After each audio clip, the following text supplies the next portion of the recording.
विशेषता ध्यान दें। यहाँ तक शास्त्रों में कहा गया है कि उस दिन गौ की पूजा करें, गोवर्धन की पूजा करें। जितनी आप लोग पूजा करेंगे आपके घर के संकट उतना ही जल्दी समाप्त हो जाएंगे। कितने तेजस्वी लोग हैं हमारे पास, कितने शानदार विचार रखते हैं जी, और कुछ लोग मनोरंजन भी करवाते हैं। अब पुण्यात्माओं जी, जो गुरु लोग हमें ये शिक्षा देते थे, भले आदमी श्री कृष्ण जी ने तो देवताओं की पूजा छुटवाई थी, तुम दंड कर रहे हो, उनके विपरीत ज्ञान दे रहे हो, गुण गा रहे हो श्री कृष्ण के। नमस्कार दर्शकों, तो स्वागत है आप सभी का हमारा फिर से एक न्यू वीडियो में। तो दर्शकों, हर बार की तरह इस बार भी लिए है दो संतों का आध्यात्मिक विचार। तो एक तरफ है संत रामपाल जी महाराज और दूसरी तरफ है देवकीनंदन ठाकुर जी महाराज। तो दर्शकों, आज का वीडियो बहुत खास होने वाला है, क्योंकि आज के वीडियो में हम जानेंगे कि श्री कृष्ण जी ने गोवर्धन पर्वत किस लिए उठाया था और क्यों उठाया था। तो आज इसी उलझे प्रश्न को लेकर आप सभी के बीच में लिए हैं दो संतों का आध्यात्मिक विचार। तो जो भी भाई हमारे वीडियो देख रहे हैं तो वीडियो को लाइक और चैनल को सब्सक्राइब कर लीजिएगा। तो चलिए शुरू करते हैं आज के आध्यात्मिक ज्ञान चर्चा, और पहले देख लेते हैं देवकीनंदन ठाकुर जी महाराज के विचार। राधे राधे। कार्तिक शुक्ल पक्ष प्रतिपदा को हम लोग गोवर्धन पूजा मनाते हैं। हमारे ब्रज में गोवर्धन पूजा बड़ी धूमधाम से करते हैं, और आपने देखा होगा कि जो कृष्ण के चाहने वाले हैं वो भी गोवर्धन की पूजा बड़ी धूमधाम से करते हैं।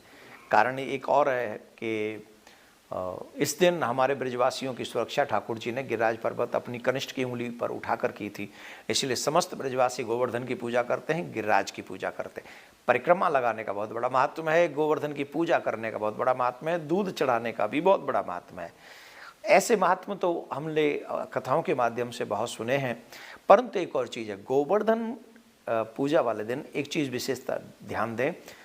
यहाँ तक शास्त्रों में कहा गया है कि उस दिन गऊ का दूध नहीं दोहना चाहिए, उस दिन वृषभों से मीन्स बैलों से कोई कार्य नहीं करवाना चाहिए, बल्कि उनका पूजन करना चाहिए, उनको अच्छा अच्छा पदार्थ जो उन्हें प्रिय हो वो खिलाना चाहिए। जब गाय तृप्त होती है तो गोपाल तृप्त होते हैं। वो गोपाल जिन्होंने ब्रजवासियों की रक्षा की थी, कनिष्ठ की उंगली पर गिरिराज पर्वत उठाकर 7 दिन 7 रात्रि, अगर गौएं प्रसन्न हो गई तो गोपाल प्रसन्न होंगे। गोपाल प्रसन्न हुए तो आपके जीवन के जितने भी विपत्ति रूपी पहाड़ हैं, श्री कृष्ण अवश्य उन्हें अपने इशारों पर उठा लेंगे और आपको डिस्टर्ब नहीं करेंगे। हमारे यहाँ तो कहते हैं अग्रतः संतु में गावो, गावो में संतु पृष्ठतः, गावो में हृदय संतु, गवाम मध्य वसाम्य हम। मेरे आगे गाय, मेरे बाएं गाय, मेरे पीछे गाय, मेरे राइट लेफ्ट चारों तरफ मेरे आगे पीछे गाय रहें। हे गोविंद, आप मुझे गाय प्रदान करें, कोटि कोटि गाय प्रदान करें, जिनसे मैं उनकी सेवा कर सकूं, मैं उनके कि सेवा के भाव को और आगे बढ़ा सकूं, क्योंकि जिनकी जो लोग गायों की सेवा करते हैं गोपाल उनसे प्रसन्न हो जाते हैं। इसमें कोई बुराई नहीं है, इसमें कोई दो राय नहीं है। इसलिए आप सब भी गोवर्धन वाले दिन गौ की पूजा करें, गोवर्धन की पूजा करें। जितनी आप लोग पूजा करेंगे आपके घर के संकट उतना ही जल्दी समाप्त हो जाएंगे। हरी घास खिलाएं गौ को, गौ की पूजा करें, वृषभ की पूजा करें, गोवर्धन भगवान की पूजा करें। मैं गिरिराज भगवान से ब्रजवासी होने के नाते ये प्रार्थना करता हूँ कि हे गिरिराज, हे कृष्ण, हे गोविंद, जैसे ब्रजवासियों का संकट आपने दूर किया था, वैसे ही जो आज के दिन गाय की सेवा करे, गोवर्धन की पूजा करे, वृषभ की पूजा करे, उन सब की भी विपत्तियों को आप टाल दें, ऐसी प्रार्थना करता हूँ। तो happy Govardhan Puja all of you. Radhe Radhe. तो अभी आप देखें देवकीनंदन ठाकुर जी महाराज के विचार। तो चलिए अब देख लेते हैं जगत गुरु तत्वदर्शी संत रामपाल जी महाराज के विचार। अब पुण्यात्माओं, हम सुना करते थे श्री कृष्ण जी ने पर्वत उठा लिया था, गिरिराज यानी गोवर्धन पर्वत को उठा लिया था हाथ पर, उंगली पर ऐसे। पहले तो ये विचार करो, उन्होंने वो पर्वत उठाया किस उद्देश्य से था। उन्होंने इस उद्देश्य से उठाया था कि वहां इन देवताओं की पूजा होया करती, और इंद्र स्वर्ग का राजा है, भगवान की पूजा छोड़कर इंद्र की पूजा चलती थी। श्री कृष्ण जी ने कहा, भाई इंद्र की पूजा छोड़ दो, या दो उस भगवान की पूजा करो। इंद्र की कढ़ाई जो होती थी पूजा, वह बंद कर दी। देवराज इंद्र एक समझ लो स्वर्ग का राजा, और उसके अंतर्गत ये सब नहर विभाग भी, सिंचाई विभाग भी आता है, यानी वर्षा करना। तो क्या हुआ, जब इंद्र की पूजा बंद होगी देवताओं की, इंद्र ने सोचा इनको सबक सिखाता हूँ। इतने जोर की वर्षा, काले बादल छा गए, चारों तरफ काली घटा छा गई और मूसलधार वर्षा शुरू होगी। व्रज नगरी को डुबोने के लिए अब चारों तरफ हाहाकार मच गया। गौवें भी रंभाने लगी, ग्वाल बाल, क्योंकि गोवर्धन वो पर्वत जो था वहाँ पर गौवें चरा करती थी, वर्षा होती थी, घास होता था, और उन दूध दाद बेच कर ये काम चलाया करते थे अपना। और वो समाप्त करने चल पड़ा कि इसको इतना वर्षा कर दूं ये गोवर्धन पर्वत भी डूब जाए, आसपास की नगरी भी नष्ट हो जाए। तो भगवान श्री कृष्ण जी ने उंगली पर वो गोवर्धन पर्वत उठा लिया और पूरी ब्रज नगरी के ऊपर से कर दिया।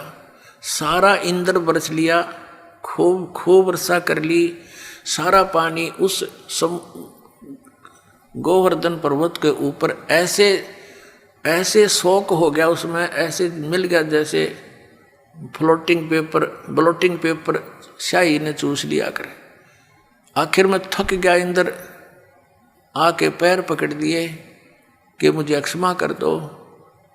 कहने लगे चला जा, तेरे को कर दिया अक्षमा, और खबरदार आज के बाद तूने अपनी पूजा के लिए व्रजवासियों को कंपेल किया। तो फिर वो गोवर्धन यथा स्थान पर रख दिया।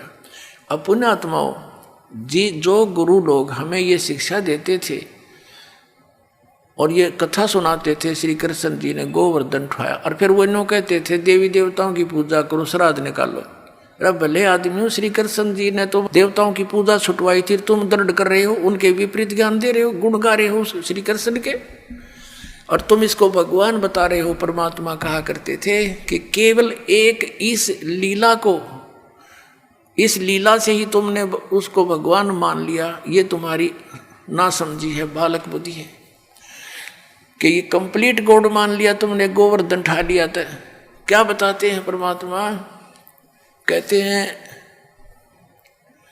गोवर्धन श्री कृष्ण धारो और द्रोणोगिरी हनुमंत, शेष नाग सब सृष्टि उठारा, इनमें कौन भगवंत।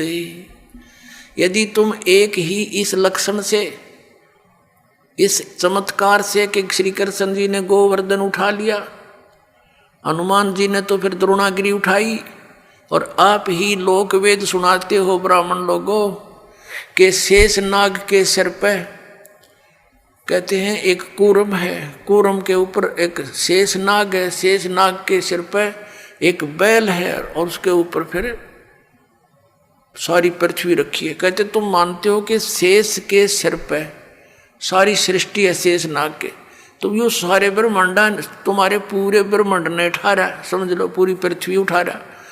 तो इनमें भगवान कौन सा है, श्री कृष्ण है या हनुमान जी है या शेष नाग है तुम्हारा भगवान? केवल इसी लक्षण से तुमने भगवान इसको कंप्लीट गॉड मान रखा, पूर्ण परमात्मा।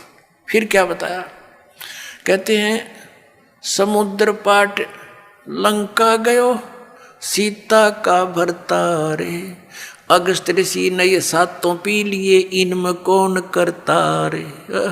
ये इस चीज से ये परिचित थे नहीं गुरु लोग यहाँ के हमारे। वो ये कहा करते श्री रामचंद्र जी ने समुद्र के ऊपर पुल बना दिया। परमात्मा कहते हैं यदि तुम इसी लक्षण से इसको भगवान मान बैठे तो क्या बताते हैं कि समुद्र पाट लंका गयो, यानी समुद्र को आट के पत्थर उसको ऊपर रख के और लंका चला गया। कौन? सीता का भरतार। और अगस्त ऋषि ने सातों पी लिए, इनमें कौन करतार? एक अगस्त नाम के ऋषि थे, उन्होंने किसी कारणवश किसी अपनी जिद के ऊपर अहंकारवश समझो वो सातों समुद्रों को एक घूंट में पी लिया था, ऐसे चुल्लू उठाकर ऐसे पी लिया था। सब समुद्र खाली हो गया था, अकेली पृथ्वी रह गई थी। अब पुण्यात्मा, अब परमात्मा कहते, फिर ऋषियों की प्रार्थना से उन्होंने फिर वापस उसको कुरला कर दिया तो भर गए थे। ये आध्यात्मिक शक्ति है, मार्ग है। इसमें आप विज्ञान को ना अड़ाना। विज्ञान तो बालकों का खेल है। ये जहाज बना लिए, इससे मांडी पाए, ये कंप्यूटर बना लिए हैं, परमाणु बम बना लिए, और 2 साल वर्षा ना करे भगवान, ये दरे दराए रह जाता रही साइंस किधर ढूंढे नहीं पाओ। जर लगे खड़े खड़े इन जहाजों के ऊपर को बैठनिया नहीं पाओ।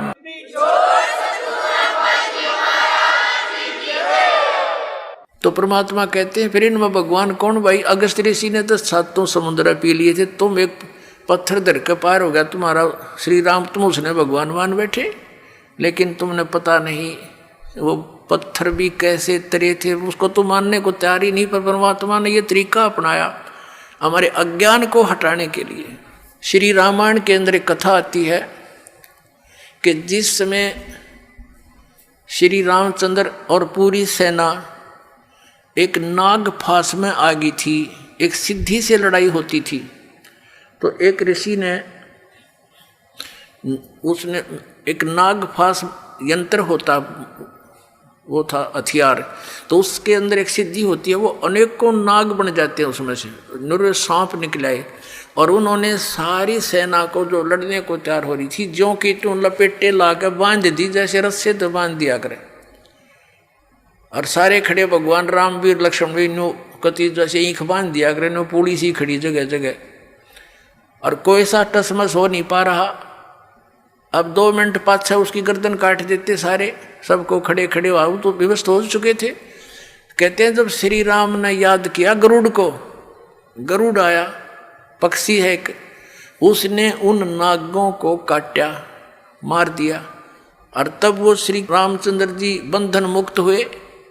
अब परमात्मा हमें समझाया करते थे, कबीर भगवान कहते हैं, परमात्मा कहा करते थे कि काटे बंधन विपत में, भाई कठिन कियो संग्राम में, चिन्हो रे नर प्राणिया, ये गरुड़ बड़ो अक तुमरो राम। अब परमात्मा कहा करते, काटे बंधन विपत में, कठिन कियो संग्राम, और चिन्हो रे नर प्राणिया, यो गरुड़ बड़ाक तुम्हारा राम। ये कौन सा भगवान है इनमें बताइए? वो तो बंदा खड़ा थारा भगवान, तो और गरुड़ नाक उसकी सहयोग करी, तो कौन सा परमात्मा तो इसमें? तो इस तरह के तर्क देकर भगवान ने खूब समझाना चाहा कबीर परमात्मा ने, पर हमारी बुद्धि पर पत्थर डाल रखे थे इन अज्ञानी ऋषियों ने। तो अभी आप सुने दोनों धर्म गुरुओं का आध्यात्मिक विचार, तो किसका ज्ञान सही था कमेंट में आप हमें जरूर बताइए। तो मिलते हैं अगले वीडियो में, जब तक के लिए धन्यवाद। और अगर तुम लोग नए हो तो सब्सक्राइब करो, वो जो लाल वाला बटन है उस पर फूट फेंक के मारो या फिर मोमबत्ती, मुझे नहीं पता, बस क्लिक हो जाना चाहिए। नहीं, सोचिए मत, सब्सक्राइब कीजिए।